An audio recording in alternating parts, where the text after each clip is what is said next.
Hi, this is Terry from Fabric Junction in Sturgis, South Dakota, and I'm here to show you a great 6.5-inch block called Shooting Star. It's a wonderful way to make a star without necessarily having to make a batch of half square triangles. So we're going to use a little different technique. Here is the block in the quilt, and the other one of course gets clear down to where it's hard to see. But here is our block, and I have 3/4 of it already made, and the rest of it excuse me, is quite simple. We're just going to take 2 squares and sew them together. This will be half of our section.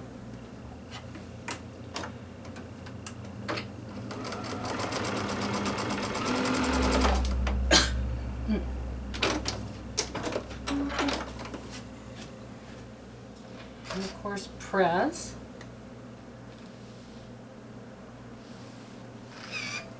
One of the things I'm going to do right now, because I'm thinking of it, is let me see, which side am I going to sew? This side. Okay, I am going to mark my 1/4 inch on here. And it's because I need that point of reference when we sew it together. If you're comfortable of just eyeballing, go for it.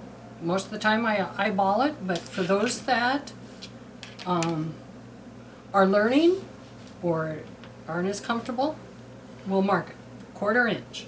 Okay, so now we're going to do our other rectangle, which is our other point of our star. And to do that I have 2 extra squares, background squares, and I drew a line point to point. Now this is going to be our stitch line. This time we're going to stitch right on that line.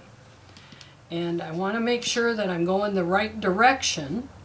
So I'm going to kind of line it up here just to make sure that I don't, because sometimes when you're doing this, it's so easy. We get used to making flying geese and set the other one going the other way. So I want to double check that I have my angles going the correct way.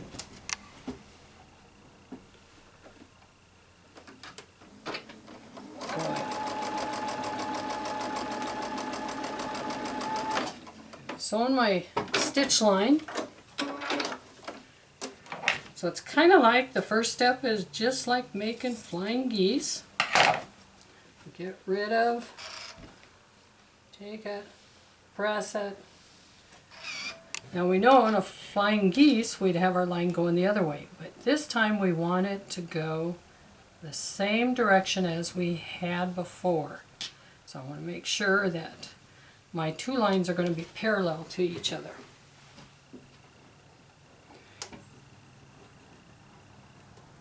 Get it lined up there. And stitch.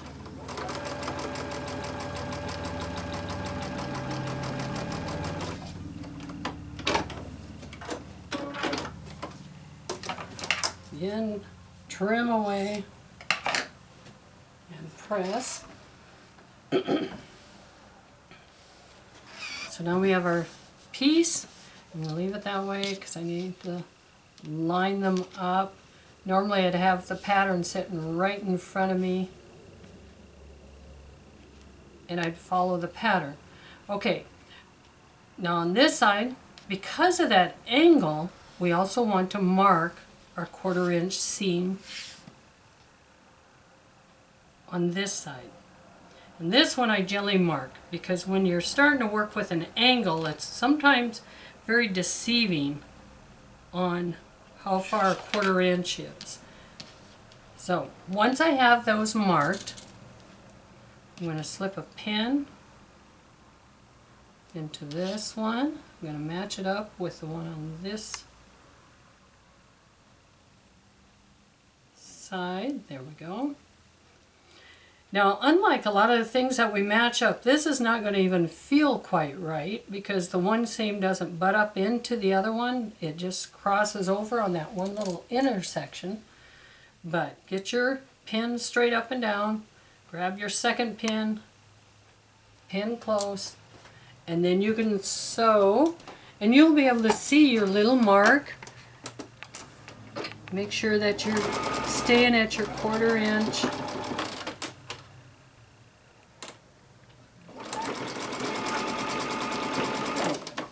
Unlike something that actually has a point, this one here, we really don't have a point that we're cutting off. But we do like that intersection to look nice and clean like this. Okay, so we're going to press it open, place it in our star, and you'll do that same technique with every one of these sections as you put it together. Now, did I mark? I did not.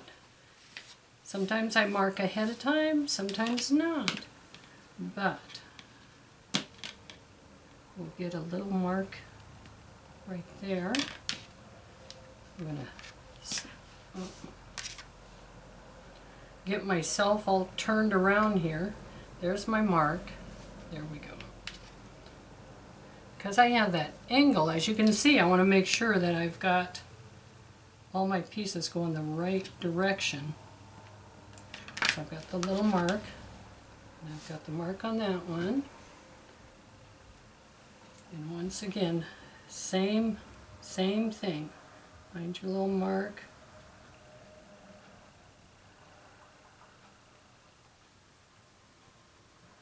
Match it up.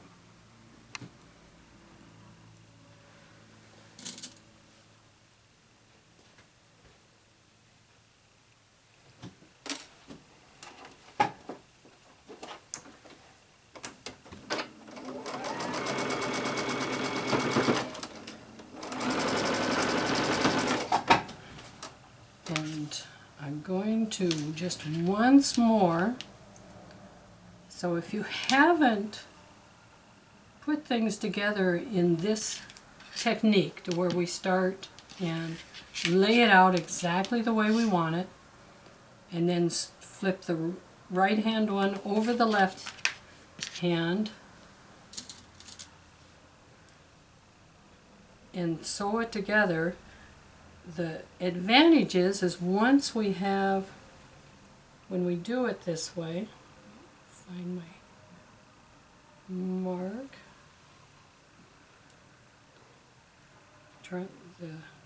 there. The angle one is always just a little bit deceiving. Anyway, once you have learned this technique of basically kind of a continuous sewing, you'll discover you can put your blocks together fairly rapidly, and you don't, once you have them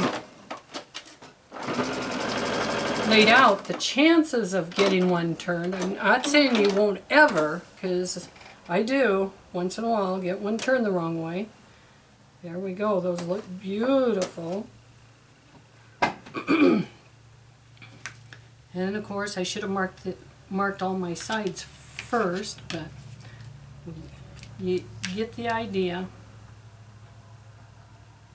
Like I said, that's the one that's hard for me to judge because that angle. But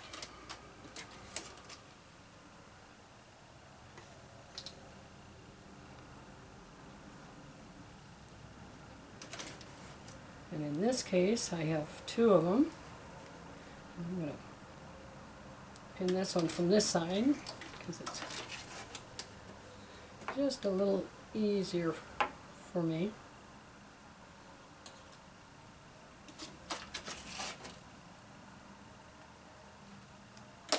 Now the center, and as you line up, you've got a pin, your center, one side will naturally want to go up and the other side will go down.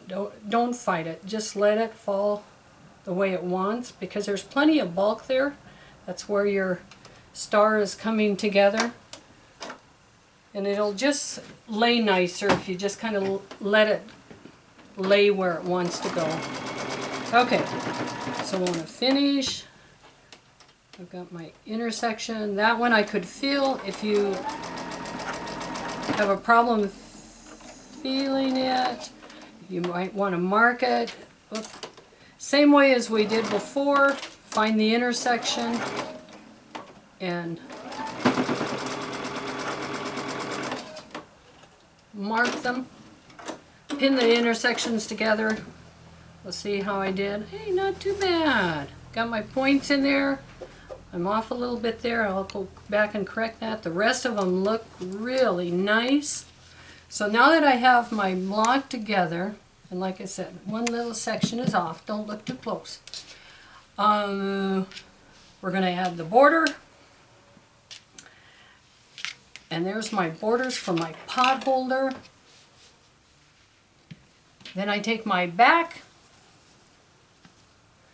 my batting, and my binding, and then I put my top on here, and I'm stitching in the ditch, or whatever method you like. Practice your free motion, whatever method you like. Stitch in the ditch, add your binding. There's your lovely pot holder. Maybe you want to take those blocks and put them in a quilt. They would look great in a baby quilt, just a nice size, 6.5, great. You do 4 cross by 5 and a border, you'll have the cutest little baby quilt.